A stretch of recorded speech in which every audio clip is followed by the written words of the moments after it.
On dit souvent que les chiens sont nos gardiens terrestres et les chats nos protecteurs énergétiques. Mais qu'en est-il de ceux qui portent l'élément de l'air dans votre foyer? Votre oiseau n'est pas là par hasard. Son chant, ses battements d'ailes et même son silence sont des fréquences vibratoires qui communiquent directement avec votre âme. Dites-moi en commentaire quel oiseau partage votre vie aujourd'hui et si vous avez déjà ressenti cette connexion particulière avec lui. Bienvenue sur Menthe Poivrée. Aujourd'hui, on va explorer plutôt et parler d'un territoire qu'on visite peu souvent ensemble, celui des oiseaux de compagnie. On a déjà parlé du faucon qui apparaît dans votre vie, des animaux totems, du stress chez les chats, mais cette fois, on va s'intéresser à ceux qui vivent avec nous, jour après jour, dans nos maisons. Les perruches, les canaris, les perroquets. Et je vais vous partager quelque chose de personnel puisque j'ai moi-même eu des perruches qui sont malheureusement décédées. Je vous expliquerai plus tard la petite histoire qui est triste, mais c'est la vie.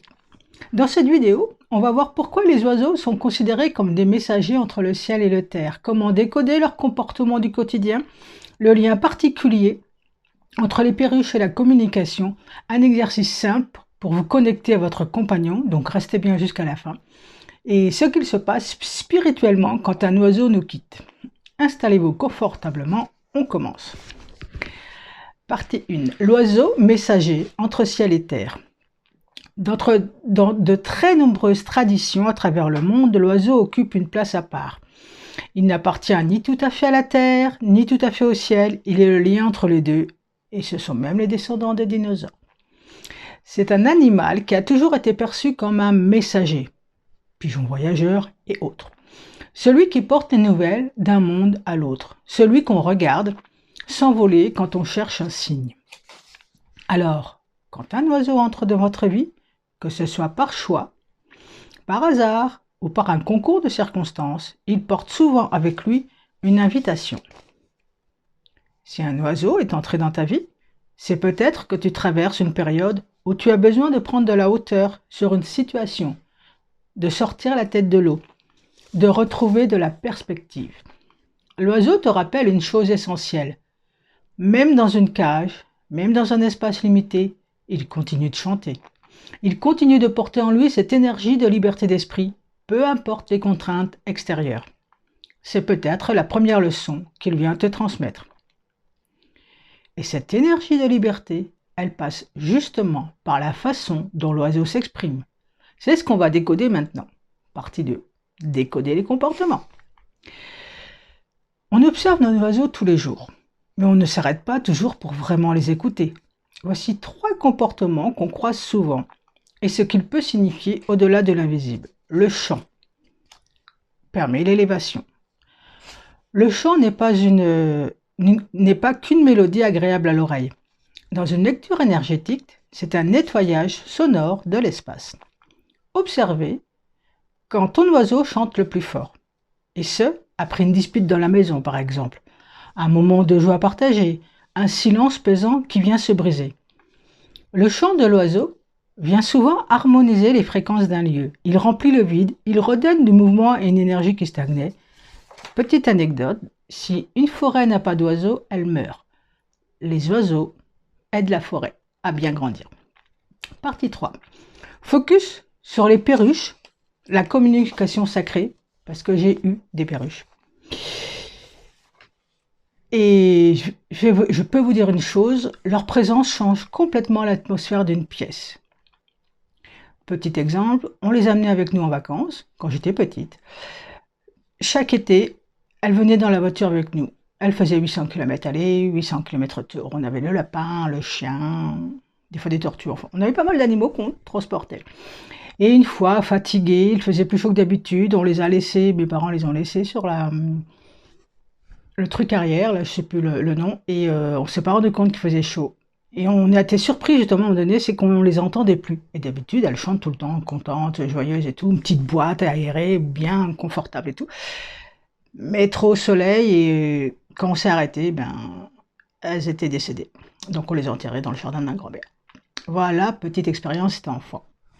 Dans une lecture symbolique, La perruche est particulièrement liée au chakra de la gorge. Lui, elle communique, elle chante. Celui de l'expression et de la vérité. Elle incarne la joie de s'exprimer, sans filtre, sans retenue. Si vous avez eu des perruches, vous aussi, vous savez, ce sont de véritables petits soleils bavards. Trop des fois, parfois même. Elles ne se contentent pas de chanter. On a presque l'impression qu'elles discutent, qu'elles commentent, qu'elles participent à la vie de la maison.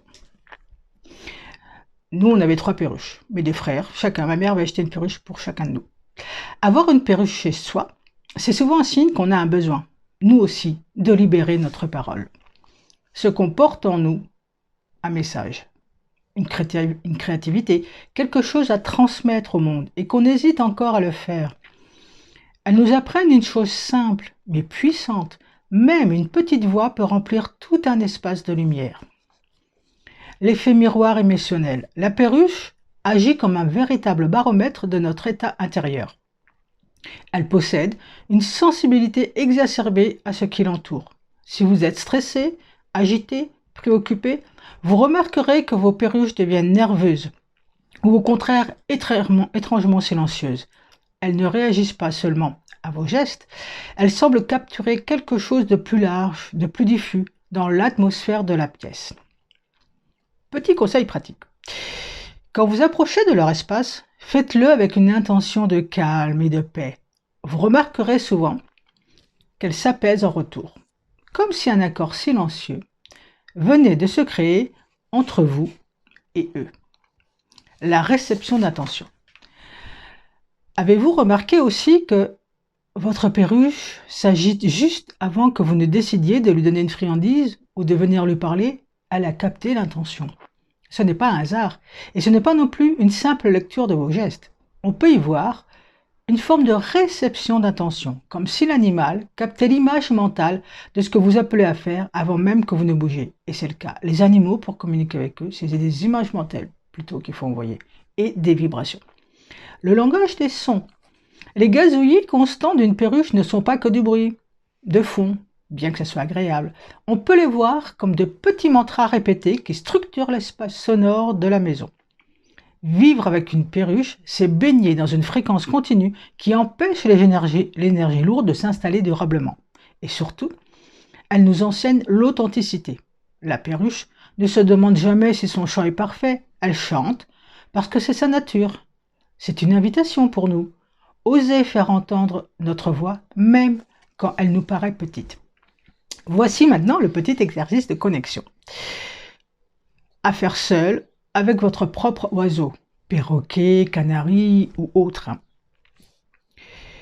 Ou alors visualisez si vous n'en avez pas sous la main en ce moment, vous pouvez imaginer. Asseyez-vous calmement, à une distance confortable pour l'oiseau et pour vous. Respire doucement, essaye de calmer ton rythme sur les battements du cœur de l'oiseau, qui sont naturellement très rapides. Cela crée un pont vibratoire entre toi et l'oiseau. Visualise un fil de lumière qui relie ton cœur au sien. Pose-lui mentalement une question simple, puis observe sa réaction physique, un cri, un envol, un mouvement de tête, un silence. Il n'y a pas de bonne ou de mauvaise réaction. L'idée, c'est simplement de ralentir, d'observer et de laisser la communication exister sans chercher à contrôler. Le départ d'un oiseau. Ils vivent moins longtemps que nous. Puisque j'ai eu des perruches, je ne peux pas faire cette vidéo sans aborder un sujet plus délicat, leur départ. Quand un oiseau nous quitte, son énergie ne disparaît pas simplement. Beaucoup de personnes racontent la même chose. Une pensée légère qui traverse l'esprit dans sa maison, sans raison. Une synchronicité, une petite plume trouvée dans un endroit totalement inattendu. On peut y voir, pour l'oiseau, de nous dire que le lien continue d'exister, simplement sous une autre forme, que la communication, autrefois faite de chants et de regards, devient désormais silencieuse, mais toujours présente. La preuve, je devais avoir 5-10 ans quand j'avais mes perruches et je m'en souviens encore. Et maintenant, ce que je fais pour ne plus enfermer les oiseaux dans une cage, je les nourris dehors, de l'eau, des graines, et comme ça je vois tous les oiseaux du coin. Je les nourris pas tout le temps pour pas qu'ils s'habituent, mais je les aide quand il fait trop chaud ou trop froid. Voilà. Et comme ça, j'ai vraiment plein d'oiseaux qui sont arrivés que je n'avais pas avant.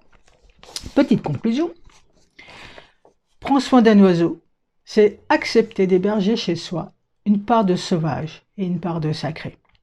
Respecte son vol, respecte son chant, parce qu'au fond, il est peut-être le miroir de ta propre liberté intérieure. Si cette vidéo vous a aidé à voir votre compagnon ailé sous un nouveau jour, n'oubliez pas de liker et de vous abonner à Monde Poivré pour d'autres explorations entre nature et spiritualité. Et dites-moi en commentaire quel message votre oiseau vous a-t-il transmis aujourd'hui. J'ai hâte de lire vos histoires. À très bientôt. Lumineuse journée.